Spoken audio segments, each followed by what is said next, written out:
is only dependent on the radius and is in the direction of the radius, of course. Okay, so now the point will be on the radius, so the point M will be maybe here. So this dq1 will have its electric field vector, which will pass through the point M like this.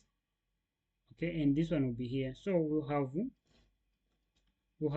E2 and dE, because they are elementary charges, dE1 as vectors. So if you have two vectors and we're adding them, for sure they'll give you this vector. That's how vectors behave. So to just prove that it's in the direction of the radius, so I'll call this R, I'll change, then I'll call this A, then I'll call this L. Okay, then I'll call this theta.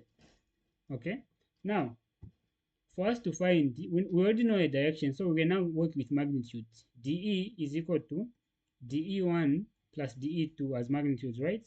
And you know dE1 is equal to, in magnitude, is equal to dE2. dE1 is equal to, in magnitude, because this and this are at the same equidistance and the same distance from the point M. Okay, then this is A. So if I find dE1, because dE1 and dE2 are the same, so I'll just multiply by 2, right? Yeah, so since I already know the direction that it is taking, I can work with magnitudes. I can forget about the directions for a while.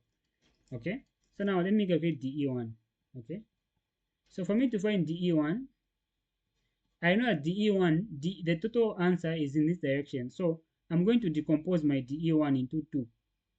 Okay, there is this component and this component. So I'm only going to get this component, which is dE1 cos theta. So the component that is going to be in this direction will be dE1 cos theta.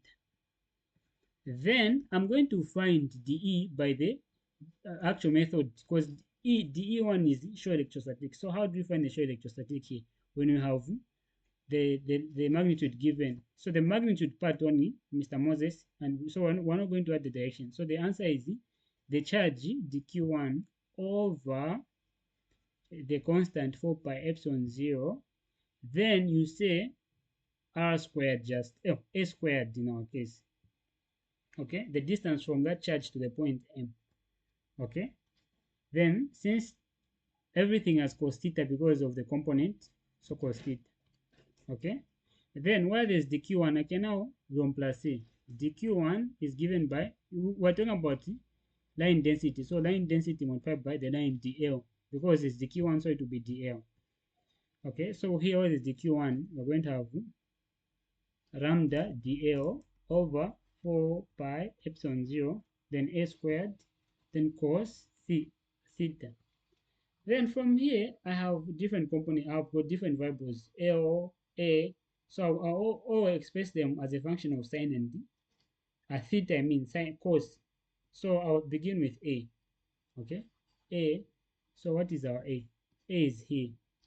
So A, for A, better use cos. So cos theta is equals to R over hypotenuse, which is A.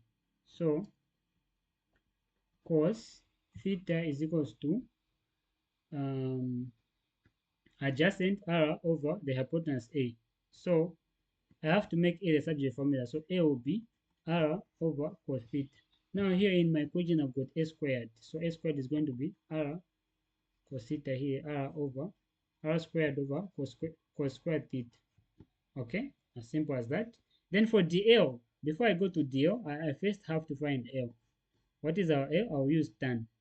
Okay, tan theta is equals to tan theta is equals to opposite L over R. So I'll make L a subject formula. L is going to be R tan theta. Then for me to find dl, this will just be R. You differentiate dl, you differentiate tan theta. I told you the derivative of tan theta, I told you is cos squared theta. Then d theta, because you differentiate d over d theta. So you take, but here you only have dl, so you take d theta the other side.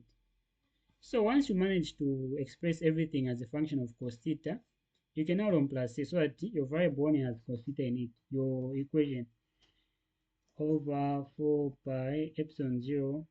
So where there's a squared, we said it was r squared over cos squared theta. So this is going to be r squared over cos squared theta.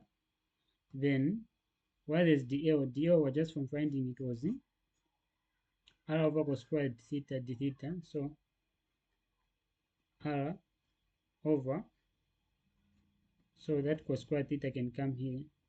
Okay, then we have cos theta, then d theta. Okay, so this is de1, don't forget. Then now we can do, we can cancel this and this and this will cancel. So here we're going to have lambda over 4 pi epsilon 0. Okay, then we're going to have cos theta d theta as our de1. Okay, now for us to find our for us to find e1, we have to integrate. So this is a constant. This can always, a constant comes to the integral. So we're going to have the integral of cos theta d theta. Okay, now here when you come back here, you notice that theta is from 0 to a certain angle. Okay, so so when integrating, we're going to say lambda over 4 pi epsilon 0, then the integral of sine, it's sine theta, then from 0 to maybe a certain angle, theta 0. Then if we run plus, we're going to have lambda 4 pi epsilon 0. This is just going to give us sine theta 0, same theta. Okay, now this is just the e1. So for us to find the total e, which was 2 e1, so it's going to be lambda over 2 pi epsilon 0 sine theta 0. Now this is the show electrostatic created by this portion where the theta, this portion of the wire. But for the entire wire, we take theta to be pi over 2. Okay, when theta is going to be pi over 2, we're going to have an infinity wire. So for an infinity wire, we take theta 0 to be pi over 2. So for the portion of the wire, so E is equals to lambda over 2 pi epsilon 0 sine theta 0. So for the infinity wire, this is going to be pi over 2. Sine pi over 2 is equals to 1. So this is going to be equal to lambda over 2 pi epsilon 0. Therefore, E as a vector will have this magnitude, then the direction you are, as simple as that.